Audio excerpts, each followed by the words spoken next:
Good morning, church body. If I have not met you yet, my name is Ryan, and I've got the honor of doing this morning's devotion with you. If you've been keeping up with us, you know we are in the book of Mark right now, chapter 16.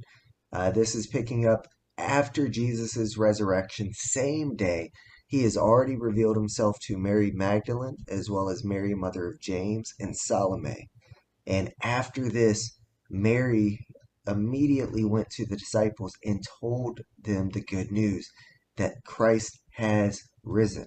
And what was their response? We found out with the last devotion. They did not believe.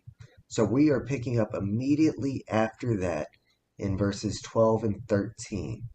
But I want you to ask yourself, how would you respond in this situation? How would you respond to an unbelievable account for something? Would you believe the unbelievable?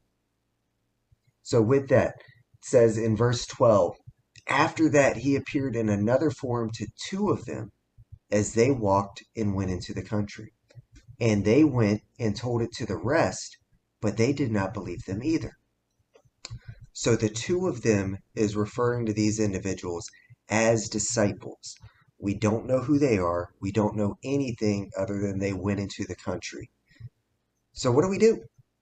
Luckily for us, this account is also seen in the book of Luke, chapter 24, verses 13 through 35. I'm not going to read all of it, give you a quick overview, but I do encourage you to read it yourself.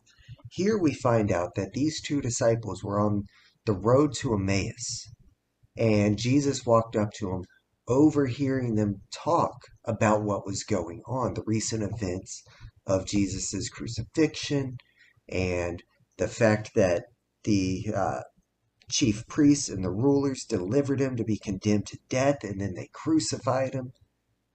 And they thought Jesus had no idea what was going on because he asked what they were talking about. And they asked, are you the only stranger that does not know the things that happen? The one that asked this was Cleopas.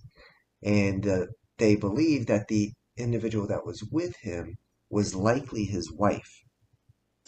And then Cleopas goes on, as he's talking to Jesus, uh, that he was a prophet, mighty indeed, in word before God and all the people. And then goes on and says that they were hoping that it was he who was going to redeem Israel. Indeed, besides all of this, it is the third day since these things have happened. Yes, and certain women of our company who arrived at the tomb early astonished us. When they did not find his body, they came saying that they had also seen a vision of angels who said that he was alive. And certain of those were with us went to the tomb and found it just as the women had said, but they did not see. So how would you respond yourself in this situation? You're a disciple. Mary had come and told you they had seen angels, they had seen these different things. How would you respond in that situation? You see, these disciples did not believe. And in this section, we see that they did not know that this was Jesus that they were speaking to at that time. And they go on to tell them they had so much hope. And then these women told us something astonishing, told us something unbelievable. But they didn't recognize Jesus. So Jesus went with them, continued to go on, and as they were drawing close to the village that they were going to, they encouraged Jesus to stay with them because it was later in the day. And we find out here, as they were breaking bread, he sat at the table. We're picking up verse 30. It says, he sat at the table with them. He took bread, blessed it, and broke it, and gave it to them. Then their eyes were opened, and they knew him, and he vanished. They realized who had been spending time with him. They realized that Jesus indeed had risen. And what did they do here? We see in verse 33, it says, "So they rose up that very hour and returned to Jerusalem and found the 11 and those who were with them gathered together, saying, 'The Lord is risen indeed.'" Did they wait? No. Emmaus was about 7 miles away from Jerusalem. They had to go on foot, and they went that very hour. They rushed. They did not wait. They could not wait to share the good news that Christ had risen. So once they experienced it themselves, it became true. But how many accounts do we need to hear for us to believe something to be true? What has God done in your life?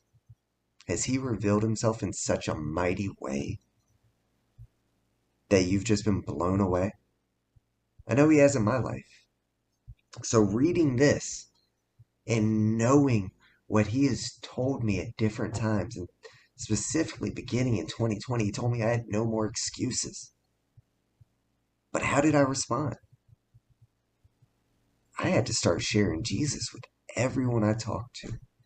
And I don't want a day to go by that someone does not hear the good news that my Lord and Savior has risen indeed.